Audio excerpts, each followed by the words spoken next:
Gusto. Arturo Cano, buenas tardes, Arturo, ¿cómo estás? Muy buenas tardes, Julio. Buenas tardes a Juan, Alberto. ¿Ya les ofrecieron una diputación a ustedes o todavía no? No, fíjate que no, es más, ya ni supe ni cómo van. Antes hubo posibilidad de candidaturas independientes. Creo que se anotaron 2 o 3 los que lograron. Hasta eso se acabó, pero no, andan repartiendo, ¿verdad, Arturo? Candidaturas. Pues andan muchos, no solamente las que tienen posibilidades ganadoras, sino también estos nuevos partidos andan tratando de pepenar ahí cualquier persona que tenga un mínimo de fama o de conocimiento, para ponerlos en la lista electoral, ¿no? ¿Cómo te verías de diputado, Arturo Cano? No me vería, no me metas en esas, pues ya. ¿Por A ti, qué? a ti te han hecho hasta gobernador de San Luis Potosí, ¿no? De a mentiritas del Banco de la Ilusión, pero sí, así es. Bueno, bienvenido, Arturo, buenas tardes. Gracias. Gracias, Alberto Nájar, ¿cómo estás? Bien, bien, Julio. Un gusto saludarles, Arturo, Juan, a la audiencia. Y pues no, yo tampoco me veo como diputado. La verdad que pues mi admiración por Kiko me impide no hacerle competencia al señor Carlos Villagrán. Así es, que todavía anda buscando pues, ser candidato a la presidencia municipal de Querétaro o ya quedó totalmente fuera, ¿no supiste, Alberto? Pues estaba en esa, la de gobernador. Creo que al final de cuentas Pelas. lo agarró la chusma, le dijeron así y ya. Y yo no sé qué es lo que vaya a esperar ahora. Aspirar ahora. Juan Becerra Acosta, ¿cómo estás? Buenas tardes. Julio, qué gusto saludarte. Arturo, Alberto, ¿cómo están? Y a todo el auditorio que nos está viendo, un saludo muy grande. Bueno, pues empecemos con esta famosa y bien mentada mesa de periodistas. No mal mentada, sino bien, siempre tiene muy buenas reacciones y muy buenos comentarios. Arturo Cano, ¿qué onda el presidente viajando hoy a la base aérea militar de Santa Lucía? Y bueno, me parece que es un espaldarazo a la eficacia, a la capacidad, a la precisión, a la técnica de los militares, pero también con consecuencias, me parece, políticas de consolidar estos procesos de poder a los militares. Pero ¿qué opinas de este tema, Arturo? Bueno, al parecer va a ser una inauguración por etapas, la de Santa Lucía. Hoy se echa a andar la base militar, pero también ya vi que vuelos comerciales, Sí. pero se habla de que es una primera etapa, ¿no? Sí. Esta imagen del presidente aterrizando, además, como bien decías hace un momento, con la plana mayor o la cúpula de la 4T en Santa Lucía, rodeada de verdes y de azules, porque el azul es el color de la Fuerza Aérea Mexicana, se suma a la imagen de ayer, donde el presidente López Obrador, muy dado al uso de la historia, muy dado a la utilización, algunos dirían cuidadosa, otros dirían propagandística, de la historia, hace una suerte de recreación de la Marcha de la Lealtad, de aquella célebre de aquel célebre espaldarazo que recibió el fallido presidente Madero. Uh-huh. Estas imágenes han ido configurando la idea de que López Obrador es un militarista o de que estamos rumbo a la militarización, sumadas estas imágenes o estos símbolos a un papel creciente y cada vez más importante de las Fuerzas Armadas en distintas áreas de la vida nacional, la vacunación, por ejemplo, pero también en grandes obras de infraestructura que le han abierto la llave del presupuesto a las Fuerzas Armadas.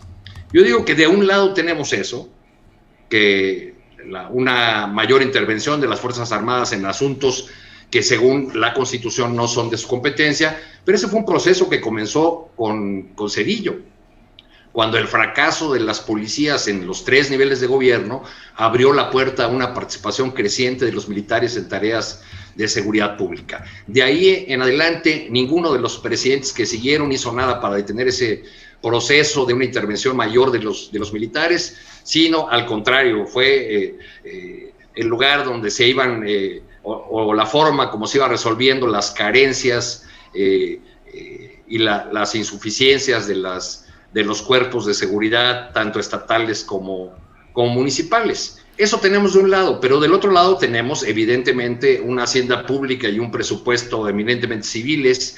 Tenemos un poder ejecutivo centralizado, porque es el estilo de López Obrador ciertamente, pero resultado de una elección democrática. Tenemos partidos políticos que tienen garantizado no solo financiamiento público, sino también espacios en radio y televisión. En fin, ninguno de estos ingredientes que menciono en un segundo bloque configuran esa idea de la militarización, porque se habla o se utilizan términos, además en estos tiempos tan polarizados, se utilizan términos con mucha ligereza, creo yo, ¿no? Con mucha facilidad, como estos términos del militarismo de López Obrador. ¿Qué es López Obrador? ¿Un militarista, como dicen algunos de sus adversarios, o un político pragmático que está utilizando lo que tiene a la mano?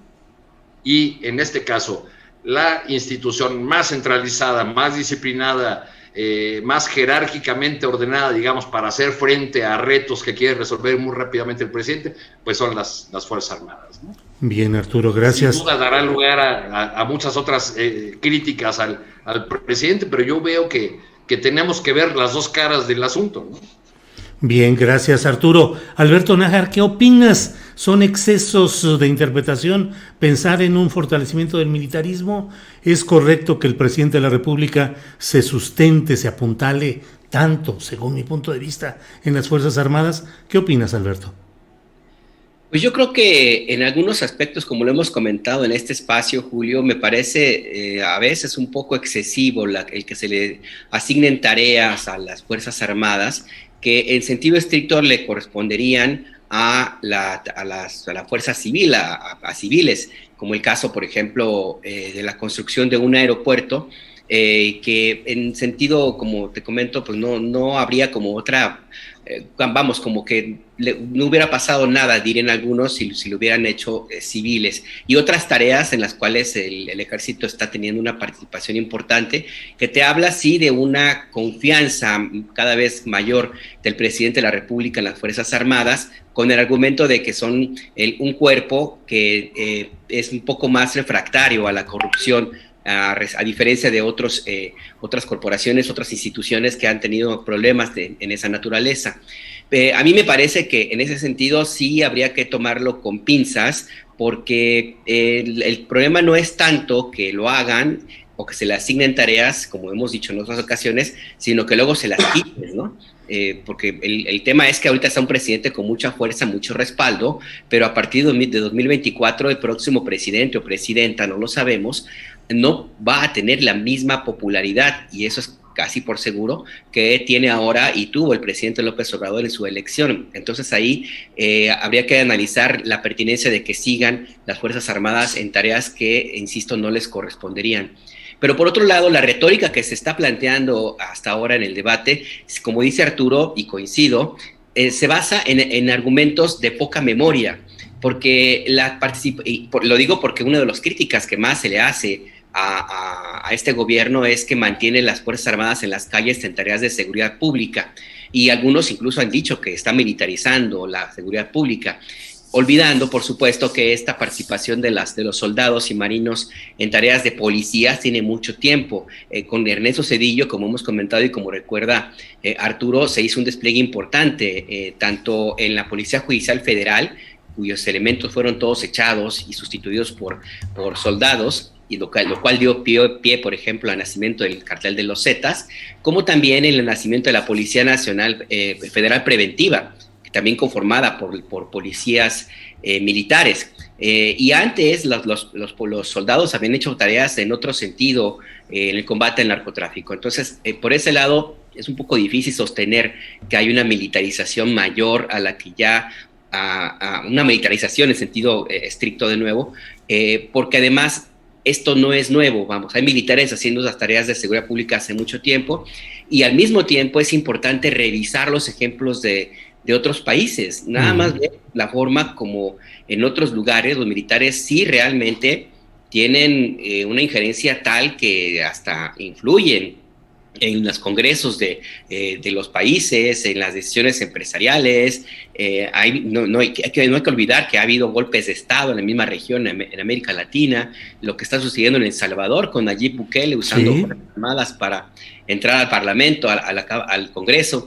O sea, digo, sí, hay una presencia fuerte de militares en tareas que no les corresponden, pero el resto del país, el resto es civil, no hay libertades que se estén coartando, no hay nada, no tenemos toques de queda, no hay algo que en otros países existe y que es la realidad. Entonces yo diría que hay que tomarlo con calma, hay que siempre ver hacia afuera sirve de algo. Gracias, Alberto. Sobre este mismo tema, Juan Becerra Costa, por favor, tu opinión. Pues le voy a entrar a la opinión de lo supuesto militarizado que está el país, sobre todo por la intervención del ejército, de las Fuerzas Armadas en la construcción del aeropuerto. Pero antes me gustaría, Julio, ¿estás de acuerdo? Ver de dónde viene Santa Lucía, de dónde viene el aeropuerto Felipe Ángeles, y vienen mucho de lo que teníamos antes, de la corrupción y el influyentismo imperaron, las obras que se cancelaron con el nuevo aeropuerto de la Ciudad de México allá en Texcoco. Ajá. Y pues está clarísimo, ¿no?, que el negocio más lucrativo, y me parece que lo dijo el presidente de la República, pues, en el que participaba además Claudio X González, era que se iban a quedar con los terrenos aledaños al aeropuerto, incluidos los de Santa Lucía, y construir un desarrollo inmobiliario, que hoy el presidente dijo en la mañana, como el de Santa Fe. Y aquí, Julio, se encontraron irregularidades por 19 mil millones de pesos.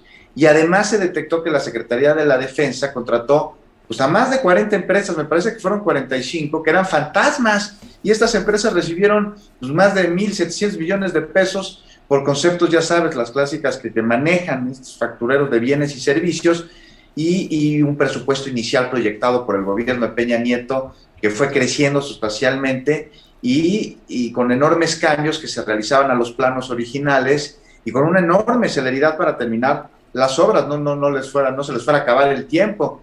Y pues detrás está esto, que se llevó a cabo además en un lugar que se hunde, lo que lo hace totalmente inviable para tener ahí un aeropuerto en el que, pues de estar ahí, se estarían gastando millones para mitigar algo que no se puede evitar, que es el hundimiento del suelo, ¿no? Pero el negocio, ese es el negocio, y el cargo político es efímero, ¿no? Así lo han pensado a lo largo de la historia contemporánea en México tantos políticos. Recordábamos aquí el otro día a Jan González diciendo que un político pobre era un pobre político. No, pero bueno, regresando a Santa Lucía, al Felipe Ángeles, y con él a las fake news, y ahora sí, para entrarle al tema que mencionas, a las polémicas alrededor suyo, inventadas además por quienes vieron que su negocio se venía abajo, ¿no? Y que tienen hasta organizaciones de golpeteo que están camuflajeadas de centros de investigación para combatir la corrupción, ¿no? Como Claudio X González, al que ya mencionaba, que ya vimos que anda simulando contrataciones y servicios como las factureras para evadir impuestos, ¿no?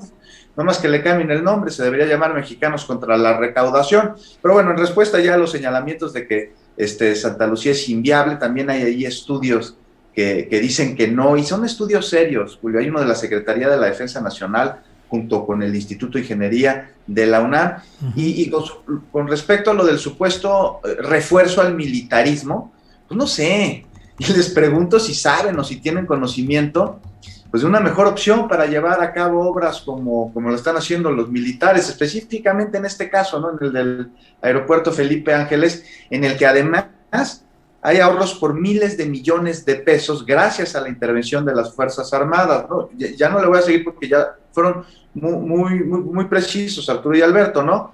Pero, bueno, ya nada más para acabar este tema que no se ha mencionado y me parece que es muy importante, la SEDATU va a destinar poco más de 3,000 millones de pesos para obras de mejoramiento urbano en 8 municipios que están cerca del aeropuerto de Santa Lucía, ¿no? Zumpango, Tecámac, Tizayuca, Nextalpan, Tultitlán, Tultepec, varios más, ¿no? Y eso es importante también destacar.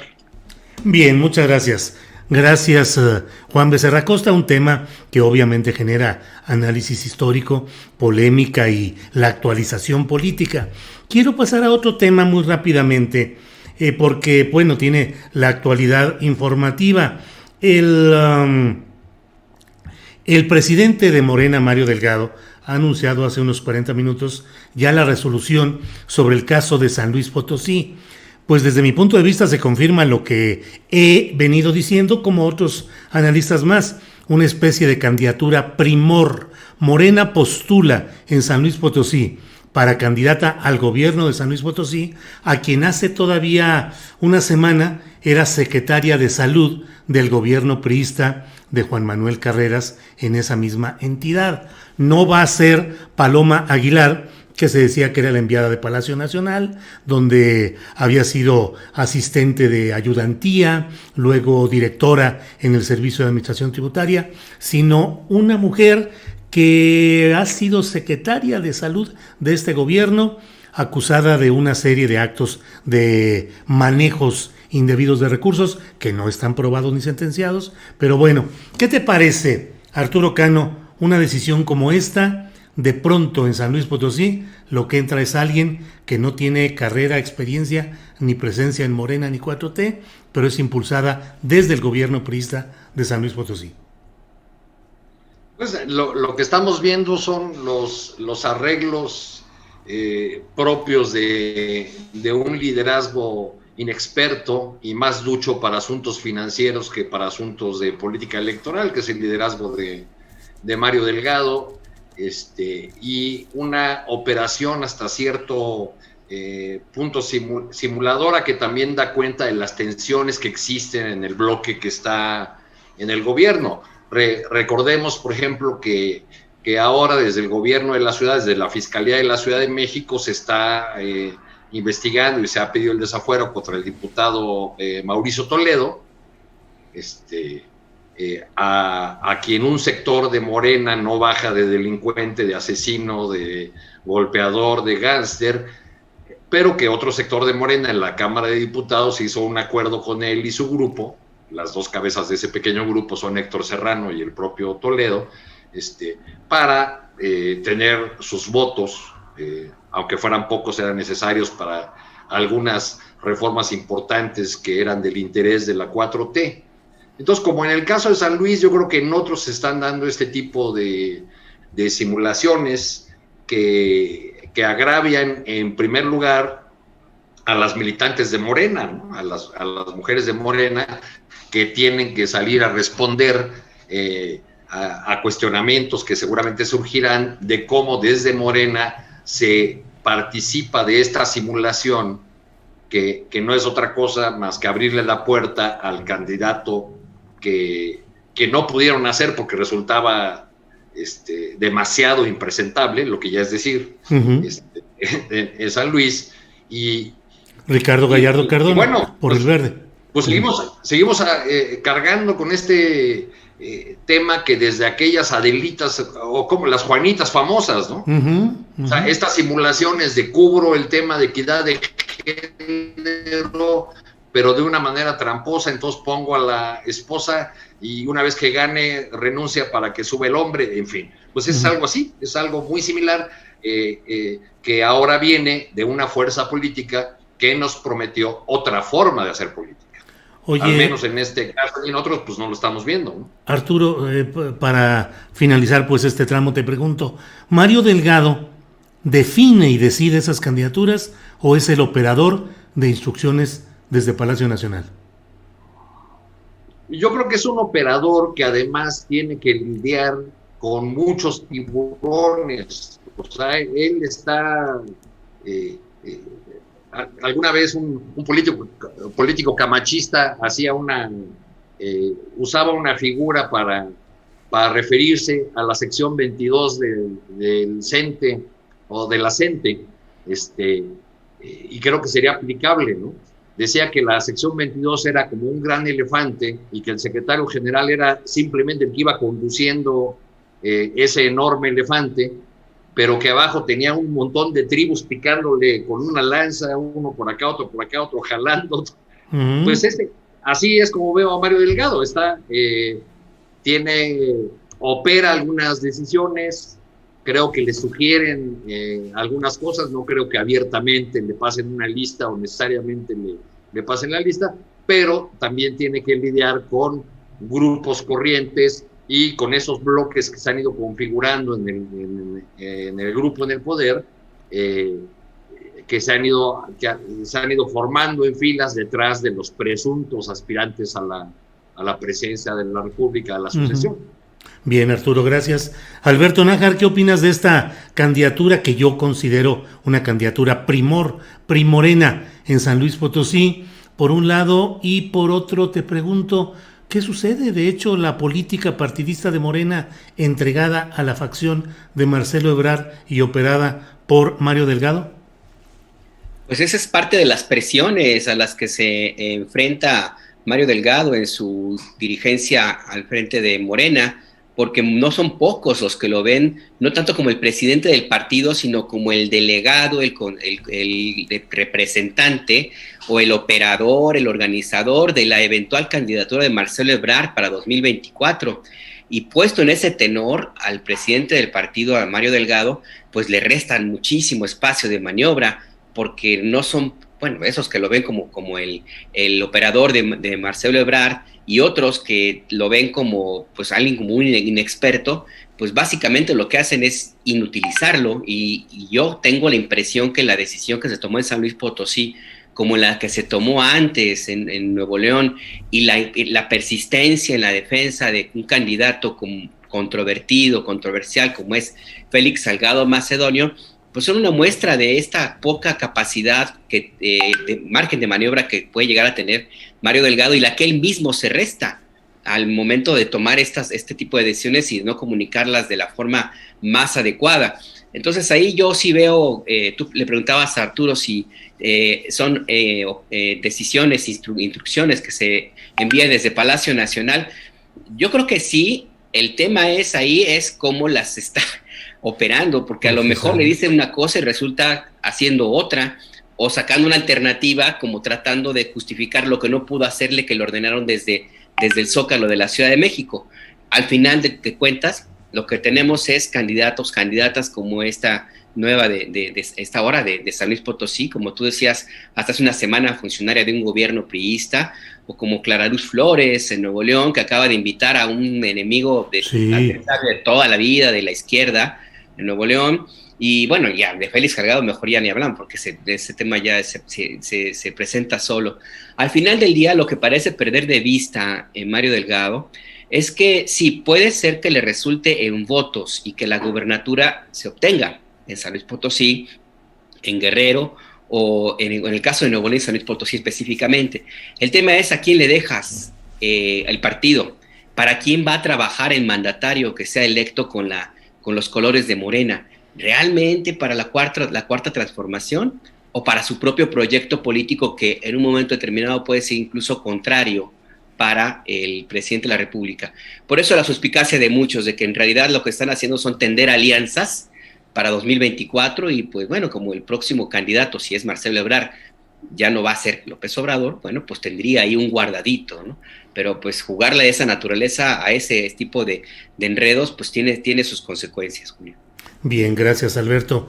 Juan Becerra Costa, en el fondo, según mi punto de vista, y bueno, yo mi credencial de votar está en San Luis, radicada en San Luis Potosí, conozco ahí el tema. Por cierto, después de las 3 de la tarde vamos a tener una especie de Querida Urna, que es un programa que hice 3 años, y ahora vamos a hacer una especie de Querida Urna sobre temas partidistas y electorales, y voy a entrevistar a Eduardo Martínez Benavente, que es uno de los críticos más duros y uno de los opositores más respetados en San Luis Potosí, de origen navista, de realidad, no de apellido, porque luego ahora hay un abismo de apellido que en realidad va en contra de los ideales del doctor Salvador Nava. Pero bueno, lo tendremos a él y a una de las precandidatas, a Francisca Salazar Recendis. Pero pues pareciera todo hecho, Juan, para abrirle el camino, como originalmente se dijo, a Ricardo Gallardo Cardona, que es un compromiso con el Verde, con Manuel Velasco y con todo ese equipo,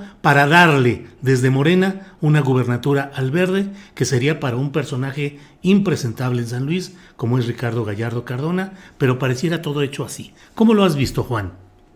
Pues mira, lo he visto muy complicado el resultado de, pues como que viejas prácticas, ¿no? Estabas mencionando ahí al doctor Salvador Nava.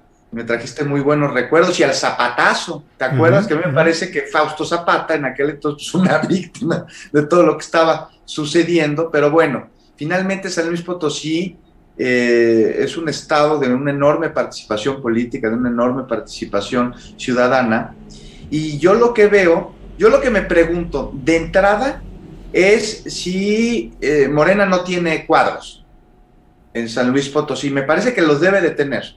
No sé tú qué opinas, Julio, tú eres de allá y conoces mejor, pero estas decisiones que se toman, al parecer desde la dirigencia del partido, que tú pues ahí plantas la duda sobre si es un operador y responde a... Bueno, fuiste muy claro, ¿no? Dijiste que a Palacio Nacional, yo no lo creo así, la verdad, pero pues no sé si sea un operador de alguien más o de un grupo más, pero me causa mucha extrañeza. Mira, después de lo declarado por Mario Delgado con respecto a cerrar filas y apoyar a Mónica Rangel, pues aquí como que hubo varios movimientos que a mí me causan mucha extrañeza, ¿no? Está también la convocatoria de José Antonio Lorca Valle y piden dejar la politiquería y enfocarse, armar una estructura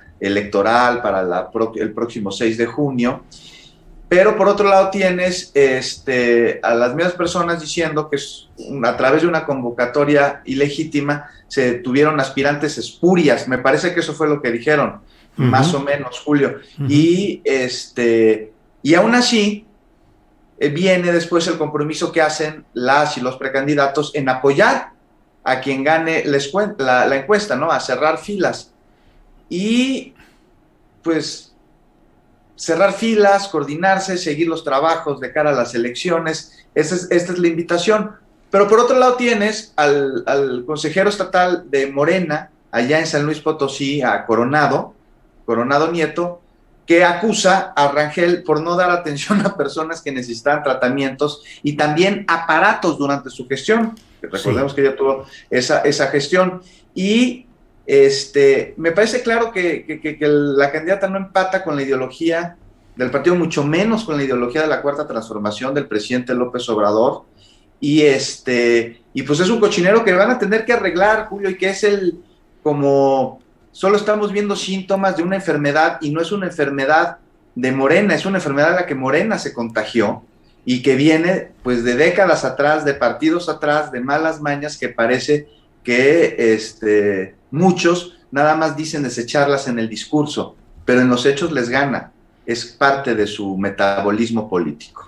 Bien, gracias. A quienes nos ven, les digo que bueno, con problemas técnicos que traemos, no pudimos poner la imagen del buen Juan Becerra Costa plenamente, y estuvo como sustituto en esta etapa Arturo Cano, era quien se estaba viendo. Estábamos conscientes de que así estaban las cosas, pero no podíamos cortar ni nada. Continuamos ya bien, les pedimos disculpas por este problema técnico, pero ya saben ustedes que la imagen y la voz de Juan Becerra son privilegiadas en este escenario, pero por estos problemitas no se logró enlazar la imagen de Juan, y estaba Arturo en la vista. Pero bueno, a la próxima nos la cambias por el gatito famoso. El gatito, sí, el gatito de Adriana. Así es. Por cierto, Arturo Cano, ¿cómo vamos con estos otros temas en los cuales, entre otros asuntos... Oye, me faltó decir, Julio, si me permite. A ver, sí. Nada más en el tema anterior que teníamos de Santa Lucía y el presidente y los militares. Solamente quería yo destacar dos rasgos del presidente, porque además han sido muy consistentes a lo largo de su gobierno. Sí. La admiración por estos personajes. Madero, ayer, con la Marcha de la Lealtad, Madero, el presidente acosado, el presidente atacado, muchas veces ha dicho él, el presidente más atacado injustamente por la prensa, por los medios. Y, ojo, Felipe Ángeles, un militar de carrera del ejército porfirista que se negó a participar en el complot que acabó con la vida de Francisco I. Madero, por cierto, ¿no? Ese es el papel de de Felipe Ángeles, que fue leal por encima de todas las cosas y que después se unió a las fuerzas de Pancho Villa, ¿no? Recomiendo, si se permite el anuncio, la lectura de un fabuloso libro de Adolfo Gili, Felipe Ángeles, el estratega, ¿no? Donde es un tabicote, pero que se lee como una novela, aunque es un libro el libro de un historiador de Adolfo, que da mucha luz sobre todas las complejidades de este personaje, ¿no? Que va mucho más allá de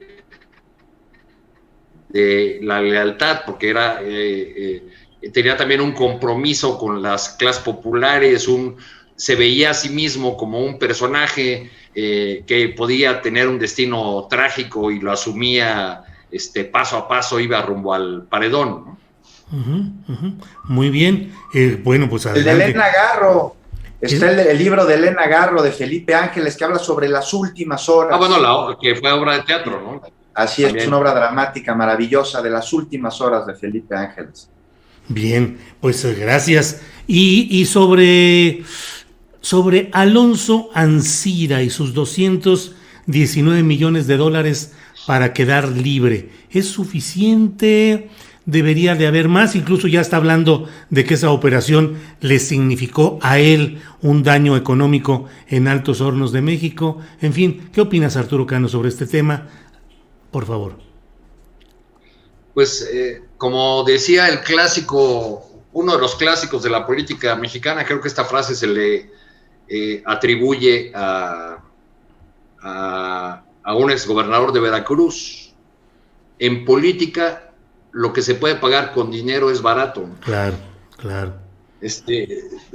Digamos, si este empresario que consolidó sus negocios gracias a sus relaciones políticas, gracias a su trato privilegiado con el poder a lo largo de varios sexenios, y está dispuesto a devolver esta cantidad o a pagar esta cantidad que se dio como sobreprecio por una planta obsoleta, por una planta que tenía 14 años en el abandono, según recuerdo, pues eso nos habla del tamaño del saqueo. Por otro lado, estaba leyendo yo que por fin le dieron cierre hace algún tiempo a la operación Lavallato en Brasil. El gran escándalo de corrupción que tuvo centenares de presidente Lula. Sí. Y leí un artículo interesante en el que decían, más que un juicio sobre la corrupción, terminó convertido en una gran muestra de la podredumbre del sistema judicial, porque al final se probó que muchas de las actuaciones de los jueces, especialmente de Moro, que después fue ministro de Justicia de Bolsonaro, actuaron desde el principio politizando la justicia, utilizaron el tema de la corrupción de Lavallato para tumbar electoralmente al Partido de los Trabajadores y Lula. Entonces, esas son el tipo de cosas que nos deben llamar la atención viéndolas en otras latitudes para pues no congratularnos necesariamente de procesos que terminan con arreglos fuera del marco de la ley, fuera de lo que se está juzgando o se está llevando a los tribunales. Ese es el gran riesgo que yo veo en ese tipo de arreglos, como el de Ancira, y en el asunto de los testigos que hacen uso de un privilegio para ser beneficiados ellos mismos en sus procesos. Bien, gracias, Arturo. Alberto Nájar, ¿qué opinas de este tema? Ancira, justicia, restitución económica, robo, luego pago lo robado y a casita tranquila. ¿Cómo lo ves? Pues mira, hay que tomar en cuenta que $200 millones que se obtuvieron por un pago, entiendo que fue en uno o dos pagos, bien invertidos, así fuera en un banco cualquiera, te deja muy buenos dividendos. Además, te permite, si lo utilizas para tu empresa, como en el caso de Altos Hornos de México, que es la mayor productora de acero de México y una de las más grandes de América Latina, la ganancia que obtienes por ese financiamiento, pues también es importante. Es por eso que coincido con Arturo, y yo también lo tengo muy, muy presente, pues por eso se le hizo fácil devolver $200 millones, 219. Ya con Aquí habría que, intereses. exactamente, había que ver si ese es el monto real que debería devolver Alonso Ancira, porque es un daño al patrimonio del Estado, es un daño a los impuestos, a los recursos fiscales, pero también le representó, como insisto, una ganancia también importante.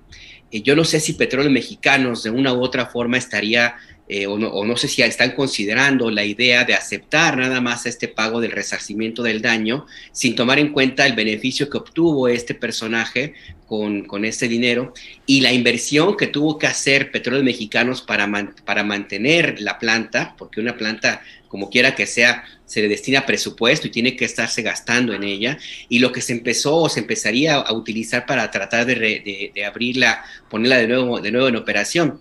Ese es dinero que no tuvo que haber pagado Pemex, no tuvo que haber salido de las arcas del Estado, y por eso es que yo digo que $200 millones le salió barato a Alonso Ancira, porque él ya jineteó ese dinero y pues ya lo pudo devolver sin mayor problema.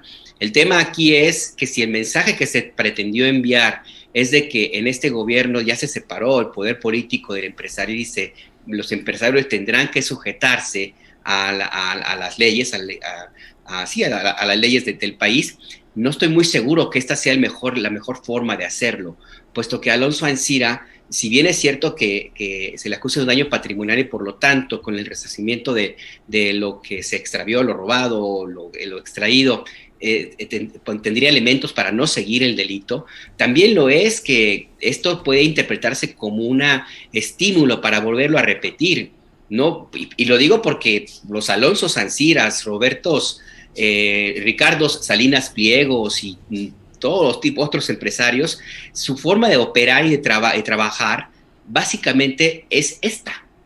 O sea, para ellos una sanción moral pues, es como una llamada a misa, porque al final del día lo que interesa es la ganancia económica. Y es lo que obtuvo Alonso Ancira, que le digan corrupto, que le digan que ya no va a volver a hacer negocios, que le digan que es un abusivo. Bueno, todos los días vemos a Ricardo Salinas Pliego, que le dicen eso y más, y él responde con la tranquilidad. Cuando le preguntaron si le iba a pagar al SAT con rábanos, dijo, ni un rábano les voy a dar. Pues esos son los empresarios a los que se quiere dar una lección con esto. Tendrían que pensárselo mucho. Yo creo que hay que pensárselo todavía más. Gracias, Alberto. Sobre este mismo tema, Juan Becerra Acosta, por favor. Pues hace una semana comenzamos a hablar de este tema y nos temíamos, Julio.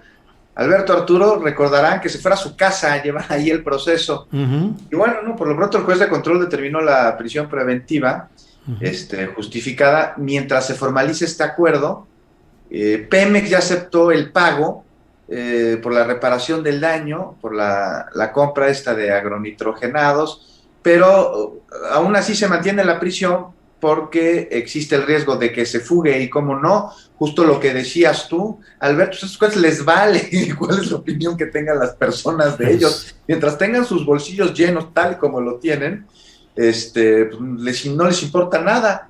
Y pues ya será cuando Pemex y la Fiscalía aprueben el acuerdo reparatorio, que va a fijarse una fecha para que haya nueva audiencia, y entonces sí se modifique la medida cautelar y el señor pues se vaya a su casa. Y a mí me parece que aquí lo que vemos pues es la podredumbre en su esplendor, porque no olvidemos que Ancira sobornó, o sea, además de la venta, o sea, y bueno, incluido, pero o sea, hay otro delito, sobornó a Lozoya con $3.5 millones en una operación en la que además se trianguló el dinero a través de una empresa fantasma en las Islas Vírgenes, y ahí hasta Lozoya metió a su hermana para que veamos qué clase de personajes son estos, ¿no? Entonces era un estudiante que evidentemente pues, era prestanombres, no tenía esa cantidad de dinero como para andarlo moviendo en las Islas Vírgenes, y pues con el grave problema de ser hermana de una persona que embarró a toda su familia en esta podredumbre de la corrupción. E importante sí que se dé la reparación del daño, en este caso pues son como $4,000 millones, que además me parece que van a ir al sector salud, a las vacunas en específico, pero más importante también pues es sentar precedentes de no impunidad, por lo que la devolución del dinero pues no tendría que ser la única medida a considerar aquí. hubo fraude, hubo corrupción de funcionarios, hubo lavado de dinero, en fin, delitos que tanto, pero tanto daño causan a la sociedad, al país, y que deben ser castigados, ¿no? Un problema de décadas que ha sido tolerado de manera institucional, y si bien la lucha contra la corrupción pues no recae solamente en los tribunales, sino en políticas públicas, se trata de erradicar de raíz y no solo de reaccionar ante su aparición, hay que evitar que se dé, pues sí tiene que judicializarse el delito, ¿no? La denuncia, y en caso de que haya responsabilidad, una pena que sobrepase la reparación del daño económico. El daño económico, en este caso, resarcir el daño patrimonial al Estado, pero pues hay muchas responsabilidades por parte de Ancira, de este sujeto, y pues, ay, perdón, mira, te devuelvo tu balón, nomás lo rayé tantito. No. Así es, así es. No sé, lo digo con toda la prevención o el cuidado del asunto, pero ha publicado Milenio que la Fiscalía General de la República decide no acusar a Rosario Robles y buscará un acuerdo con ella. Dice que se van a reunir con ella en Santa Marta, Acatitla, para buscar una salida anticipada al caso. Asegura Milenio en una nota de Rubén Mozo que la Fiscalía General decidió negociar, no acusarla formalmente por el delito de uso indebido del servicio público. En fin, pues lo doy solamente como un dato, no lo tengo confirmado, pero bueno, por ahí va. Arturo Cano, ¿qué onda con este asunto de Ricardo Monreal, la regulación de las redes sociales? Ya no sé si es solo una maniobra de ruido del hábil político zacatecano, si van en serio. ¿Qué opinas? ¿Cómo ves lo que va hasta este momento, Arturo? Pues yo tengo la sospecha de que es otro monrealazo, en el sentido de que el zacatecano ha sido hábil en poner sobre la mesa temas que generan polémica, que generan conflicto, que polarizan el debate, para luego aparecer como el gran componedor. Creo que por ahí va un poco esta propuesta que presentó, que recoge efectivamente una preocupación o crítica que había hecho el presidente López Obrador alrededor del tema de la censura a Donald Trump por las redes sociales en Estados Unidos durante la parte más espinosa, complicada del conflicto en aquel país. Pero bueno, pues ya hoy en la mañanera el presidente dice que él no está de acuerdo con regular, que lo importante es la libertad, el autocontrol, etcétera, etcétera, y extiende el comentario a los medios de comunicación en general. No solamente habla de las plataformas o de las redes sociales. Yo creo que hay una jugada de Monreal para aparecer como el gran componedor, y que sigue siendo un tema que debería obligar a una reflexión más profunda, a una discusión informada y sensata, porque es un asunto que nos va a seguir en el futuro, que no nos va a dejar. O sea, vamos a seguir usando cada vez más este tipo de plataformas, estas maneras de comunicación, ahora todo esto profundizado por la pandemia. Pero bueno, pues ya lo pospusieron, ¿no? Era como otros asuntos, ¿sí? Monreal, y que ahí lo vemos dentro de 3 semanas o lo vemos otro día. Así es. Gracias, Arturo. ¿Cómo ves ya este momento respecto a este tema de Monreal y las redes sociales, Alberto Nájar? Pues como diría la clásica, ahorita no, joven. Ahorita no. Sí, yo creo que... Dese una vuelta al rato. Una vuelta al rato, sí. Uh-huh.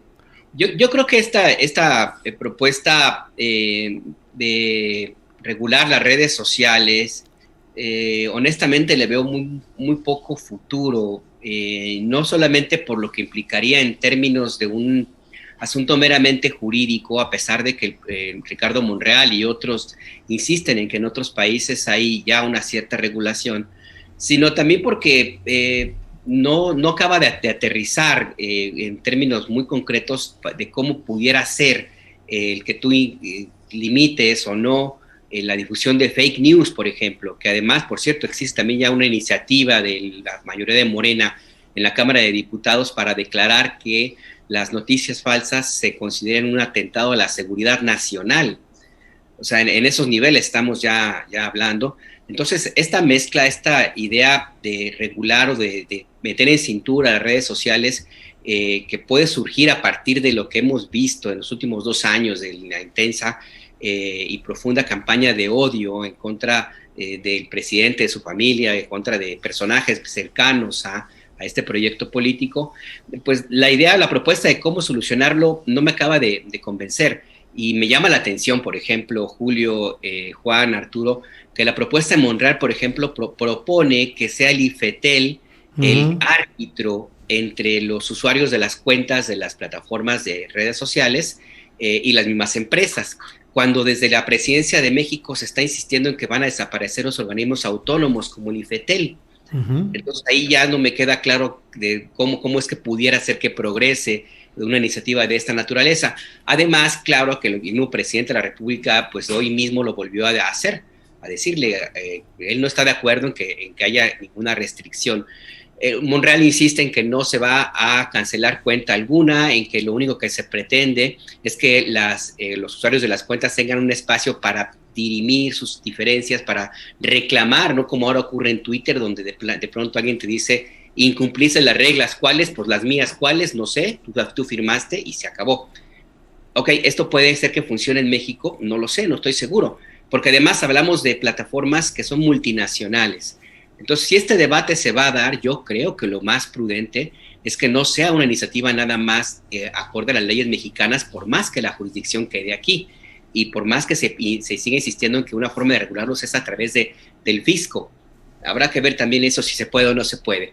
Pero bueno, yo creo que, insisto, que el debate tendría que ampliarse, porque es un tema que atañe a varios, y el presidente mismo lo ha dicho. O sea, esto es un tema de soberanías nacionales que tiene que discutirse justo en el ámbito que corresponde. No puede una empresa privada o un grupo de inversionistas en quién sabe dónde tomar las decisiones que afecten o no la soberanía de un país. Y esto le ocurre a Trump, pero le puede ocurrir en Argentina, puede ocurrir en Venezuela, puede ocurrir en Francia, en fin.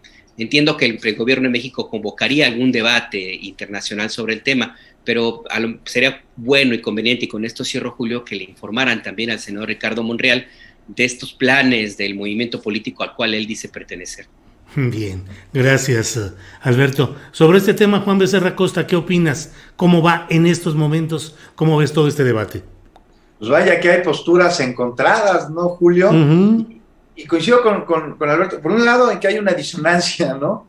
Ahí cognitiva entre, pues, quién regularía las redes sociales, un organismo que se busca desaparecer, y por otro lado también en que no está claro. Mira, de presentarse esta iniciativa, justo tendría que ser muy clara en sus puntos, y me parece que llegar en ellos a la exageración, incluso para que no haya dudas.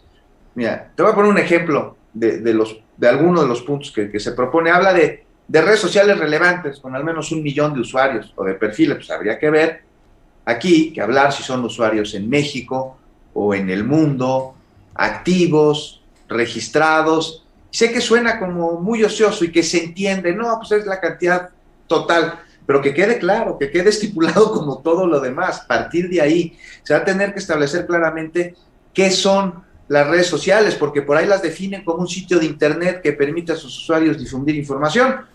Y por supuesto que Twitter, que Facebook hacen esto, pero ¿sabes quién también lo hace? Lo hace Wikipedia, y Wikipedia no es una red social. Entonces, definir muy bien qué es una red social. Yo también me pregunto si va en contra de la libertad de expresión el exigir a las plataformas mecanismos de censura. Y me parece,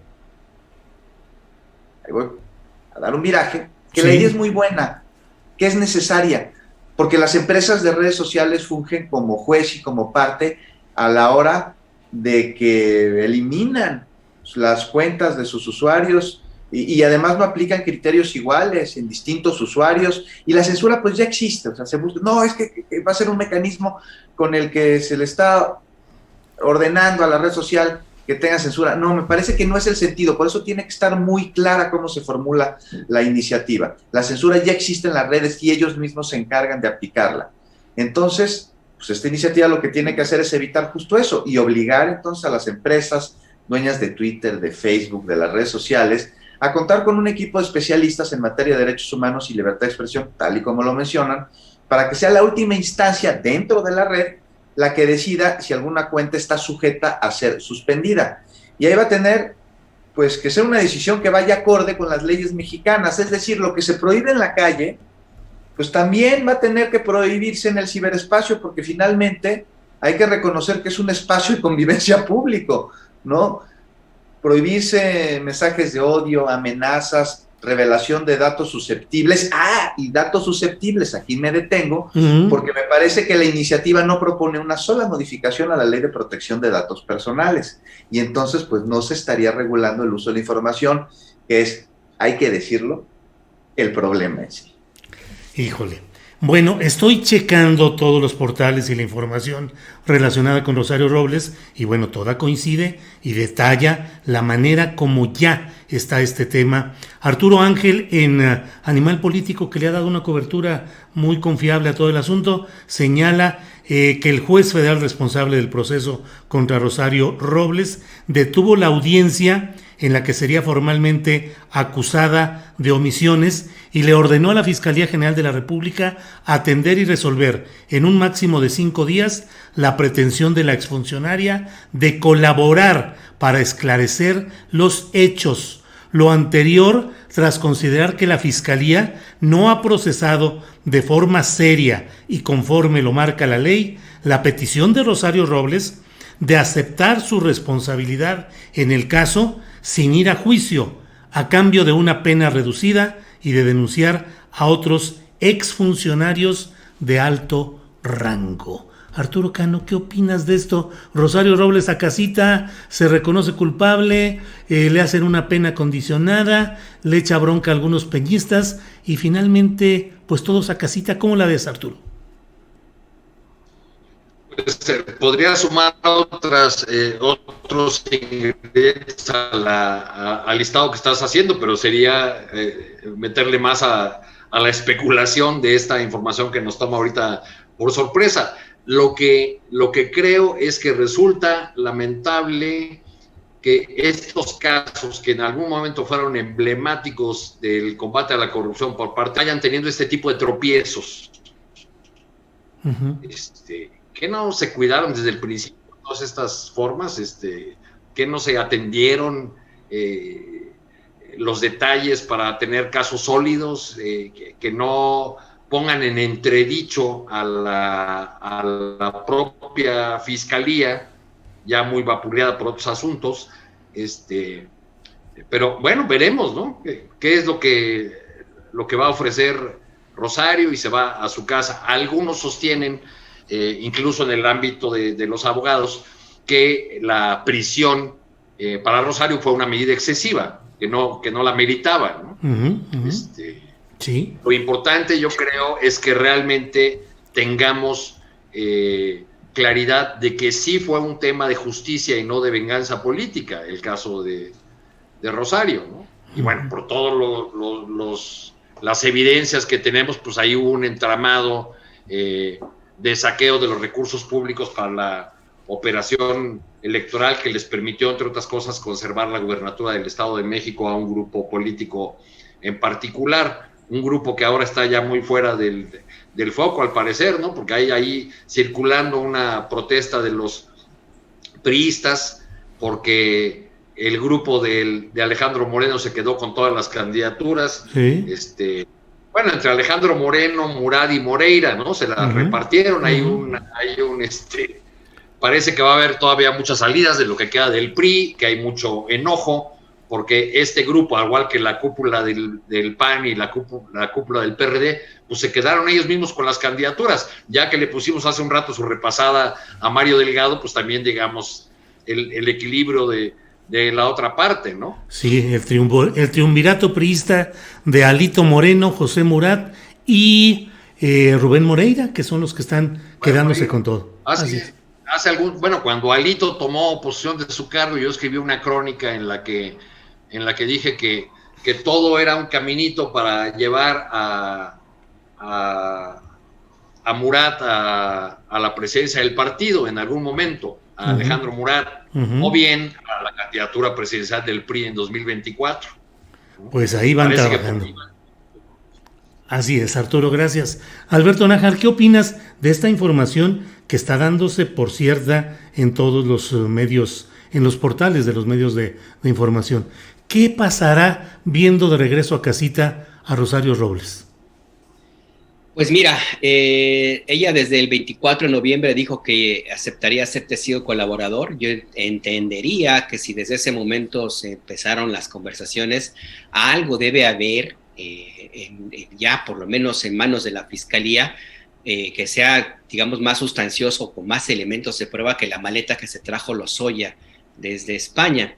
Porque si el destino de Rosario Robles va a ser parecido al de Alonso Ancira o el de Lozoya, híjole, pues no sé cómo realmente quede parada la Fiscalía General de la República, porque pues sí ha habido muchísimo ruido y muy poco temas así concretos. Por más que se haya dicho en su momento que era una sacudida del sistema político mexicano, pues sí se sacudió, pero las manzanas podridas ahí se quedaron. O sea, no ha habido que exista algún proceso real que implique el castigo a las redes de corrupción que tanto se denunciaron y de las que tanto habla y habló el presidente López Obrador. Así es que yo creo que si la idea es que aporte elementos para que se inicie un proceso, habría que recordar lo inmediato pasado y ver si efectivamente habrá ahora sí elementos que vinculen a quién. Yo ya no lo sé, en su momento se habló de Luis Videgaray, y del mismo Peña Nieto y otros personajes, Osorio Chong también, que era como el jefe político del grupo al que se adscribió Rosario Robles. Así es que yo tengo la impresión que esto no puede tener una buena ruta. También hay que reconocer que la prisión que se le aplicó a Rosario Robles fue muy cuestionada, puesto que en la acusación inicial, en términos estrictos, podría haber pasado el juicio en su casa. Ya después le agregaron delitos y es otra historia, pero pues todo pareció en su momento que era como una especie de venganza política, y si no hay algo más tangible, pudiera ser que la lectura de algunos sería, bueno, que el presidente ya le dijo, ya fue suficiente, terminamos con el ajuste de cuentas y a lo que sigue, ¿no? Al final del día me queda la impresión que el que va a pagar los platos rotos si no hay un buen resultado es el ya de por sí vapuleado fiscal Alejandro Gertz, quien hoy más que nunca parecería necesitado de una que sea realmente exitosa y con carnita y que llegue a los tribunales con elementos y sanciones y condenas. Híjole, pues sí, coincido, Alberto. Juan Becerra Costa, ¿qué opinas sobre este tema? Pues ya en casita, digo, si se consolida lo de Rosario, mucho ruido y pocas nueces, y finalmente, si no alcanzamos ni siquiera a castigar a estos de este nivel, se llegará a los expresidentes de la República, como tanto se mencionaba meses atrás. Lo veo complicado de ser así, Julio. Año y medio después de estar en la cárcel, primero dijo que no hablaría, ¿recuerdan? Sí, claro. ¿No? Y con eso, bueno, demuestra lo que ya todos sabemos, que es una mentirosa. Luego dijo, como bien menciona Alberto, no, mejor sí voy a hablar, y que ya entonces va a denunciar a los que eran sus amigos, a sus secuaces, a sus cómplices, y los acusó realmente, pero de haberla olvidado. Está muy enojada porque la olvidaron, y así dice que no quiere perjudicar a ninguno de ellos, ¿no? Que ese no es su intención, y que solo va a decir lo que sabe que pasó. También me parece que se mencionó en noviembre que dijo que no iba a hablar porque no tenía elementos de Osorio Chong ni de Peña Nieto. Entonces ahí estaríamos ante otra de sus mentiras, porque ¿qué clase de colaboración puede estar ofreciendo Rosario Robles que no tenga a Osorio Chong ni a Peña Nieto, que pues todos los caminos de la corrupción del sexenio pasado se dirigen directamente a ellos y a Videgaray? No olvidemos que Rosario Robles no solo tiene que hablar, además tiene que ofrecer pruebas de lo que dice. Es una mentirosa confesa y tiene que ser algo que en verdad logre avanzar en la investigación lo suficiente como para poder descubrir, como para poder procesar a lo más alto de este entramado de corrupción. ¿Y qué sigue entonces ahora en la aplicación de justicia? Porque pues en caso de que en efecto hable y dé testimonios que ayuden a que la investigación avance y que sea, no sé, testigo colaborador, a que se acoge este criterio de oportunidad, pues tampoco amerita, como estábamos hablando hace unos minutos con Ancira, que quede impune de sus responsabilidades. No debe significar que se trate una puerta a la libertad siendo culpable una colaboración, no es una carta de impunidad. Tendrá que haber beneficios, como lo hemos dicho aquí, sin duda alguna, si hay una colaboración que lleve a investigaciones que se puedan probar y que puedan dar con otros responsables, pero de ninguna manera la no acción penal ante un crimen que además es en contra del pueblo de México, y en específico es muy sensible, porque se enriquecieron con el hambre de los pobres, de los que menos tienen. Híjole, pues bueno, son las 3 de la tarde con 3 minutos. Estamos ya pues en la parte final de este programa. Siempre suelo tratar de hacer alguna pregunta para una respuesta más o menos breve, si es posible. Los convoco a que con ella cerremos, compañeros. Y les quiero preguntar, comenzando por Arturo Cano. Arturo, ante este discurso del presidente López Obrador, sobre todo en las mañaneras, contra ciertos adversarios políticos, y ligándolo pues con lo electoral, en cuanto dice que pretenden frenar el proyecto político ganado en 2018, ¿crees que el INE tendrá la fuerza para hacer callar al presidente de México en estos temas? No, no creo que tenga la fuerza, aunque sí creo que le va a arañar el discurso y que el coro griego de la oposición y la República de Twitter van a ser muy severos con las intervenciones que siga teniendo el presidente. Ya tenemos probaditas en estos momentos de cómo viene la contienda electoral, que va a ser una contienda atípica en muchos sentidos, porque para empezar va a ser en medio de la pandemia, no sé qué tipo de actos de campaña vamos a tener. Y lo que empezamos a ver, si antes se estilaba que para prepararse a las contiendas electorales los partidos o las fuerzas políticas entraban en una fase de acumulación de fuerzas, lo que yo veo ahora es una fase de acumulación de odios. Es decir, este apelar, como hace Claudio X González, por ejemplo, a estás harto de escuchar hablar de muerte, estás harto de... Es todo un discurso que no propone nada, además. Es simplemente, estás harto, sal y vota, ¿no? Por otra opción. Pero es acumulación pura de odio, eso es lo que están haciendo. Gracias, Arturo. Alberto Nájar, para cerrar esta mesa por tu parte con tu intervención, ¿qué opinas sobre este tema? Pues mira, de que tenga la fuerza el INE para aplicar alguna sanción o censurar o callar al presidente, no, de que tengan ganas son muchísimas, pero pues como van las cosas me parece que se van a quedar con las ganas porque el escenario no ha cambiado. López, lo que pasa que tal vez algunos quisieron que en estos 15 días encontrar que una prolongación de sus sueños y anhelos se les habrán parecido cortísimos porque llevan tiempo esperando. Si se les han hecho como 100 años estos 2 años de gobierno, imagínate, ¿no? 15 días les han de haber caído como gloria. Y algunos cuestionan, insisten que el presidente está criticando, cuestionando, provocando, etcétera. Así ha sido siempre, así ha sido los últimos 2 años, así era antes de que contrajera la COVID, así era en el momento en que el INE expresó su deseo de censurarlo, y yo no veo que haya cambiado nada en términos del discurso, ni tampoco en términos de las leyes, ni tampoco en términos de las determinaciones que habrá de tomar el tribunal. Así es que no, yo no veo que vaya a haber algún cambio realmente sustancial. Lo hay ahorita, por supuesto, como dice Arturo, en el sentido del alboroto, de las ganas de que ahora sí el INE vaya a aplicar una sanción. Pues se dan cuenta de que 15 días fueron nada más 2 semanas. Bien, gracias, Alberto. Don Juan Becerra Costa, le toca cerrar esta mesa con su intervención. ¿Cómo ve? ¿Callará el INE al presidente López Obrador?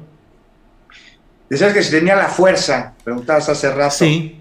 No, no creo que tenga la fuerza porque no tiene a la ley de su lado en este sentido, al momento. Y hoy, ¿no? Hoy fue cuestionado que, ay, ¿qué va a decir el INE con las declaraciones del presidente en la mañanera de hoy? Que ahí estuve, por cierto, no me tocó preguntar, ni modo, así sucede. Y, pues, ¿qué dijo el presidente de sus adversarios, no? No dio nombres de partidos, no dio nombres de precandidatos, de candidatos, dio nombres de intelectuales o de los intelectuales de hoy, ¿no? Aguilar Camín, ya saben, que me parece, que sí dijo sobre lo de la vacuna rusa, que no hay estudios para saber si le funciona a los que no son rusos, Héctor Aguilar Camino. Me cae que sí me leí el artículo y sí sugiere esto, ¿no? Igual se mancharon en redes sociales con él, pero sí lo sugiere. Y bueno, yo le diría a Héctor Aguilar Camín que no sabe que Rusia es un país gigantesco en el que hay distintas etnias y que no existe algo así como la etnia rusa, de creer que la Cuba nomás pone borrachos a los cubanos. Pero bueno, ¿qué más dijo el presidente? Que son reaccionarios, que a muchos se les acabó el negocio, que han dicho mentiras sobre él y de su estado de salud. Entonces no sé qué puede decir el INE, pero no me extrañaría, referencia a lo que dice, si tiene la fuerza para callarlo, que algún intento de censura a los mensajes que da el presidente pues esté permanentemente de aquí a que por lo menos acaben las elecciones intermedias. Y tal vez entonces lo que el INE tendría que hacer es enfocarse en sus problemas internos, porque no se ha dado a conocer en todos los medios que integrantes de colectivos y de organizaciones sociales y miembros de la Unión General de Obreros y Campesinos de México, pues están acusando a Lorenzo Córdoba de discriminatorio y ya están montando una manifestación que podría convertirse en un plantón de varios días, y es que acusan a Córdoba de que no les prestó una aplicación para presentar una iniciativa ciudadana, que por eso no pasó en el Congreso. Y pues se interpuso una denuncia ante el órgano del control del INE que sí determinó sanción finalmente a algunos directores del instituto, pero no a Córdoba. Pues muchas gracias a los tres. La verdad es que es una delicia poder abordar todos los temas políticos, los acumulados y los del momento, lo que va surgiendo. Así es que, Arturo Cano, muchas gracias. Muchas gracias, Julio. Buenas tardes a todos. Gracias. Alberto Nájar, gracias. Gracias a ti, Julio. Un abrazo, Juan, Arturo, y a la audiencia. Gracias por acompañarnos. Juan, buenas tardes. Muy buenas tardes a todos, muchos abrazos y buen provecho a los que están comiendo y a los que van a comer. Y a los que comieron. Gracias.